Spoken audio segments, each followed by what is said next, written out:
9 yasharli qizaloq bir kun hovlida o'ynab yurgandi. Dadasi ishdan keldi va dadasini qo'yniga yugurib bordi. Dadajon, 3 kundan keyin tug'ilgan kunim, nima sovg'a berasiz menga? Qizim hali ancha bor ekan-u, deb uyga kirib ketibdi. Qizchaning yuragi xasta edi. Oradan 2 kun o'tdi, qizchaning ahvoli og'irlashib qoldi. Shifoxonaga olib borishdi.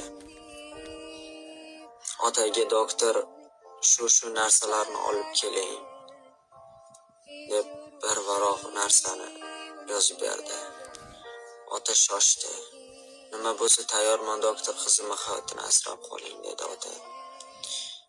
Bir kundan keyin operatsiya boshlandi va qizchani operatsiya qilishdi. Ko'zlarini qizcha va nihoyat ochdi. Keyin haligi doktor otang men bu xatni berishimizni bizga aytgandilar. Shu xatni o'qi debdi. Xatda shunday so'zlar yozilgan edi. Qizim, esingdami, menga nima sovg'a qilasiz deganding? Men senga o'z yuragimni sovg'a qildim qizalog'im. Uzoq umr ko'rgin, jon qizalog'im.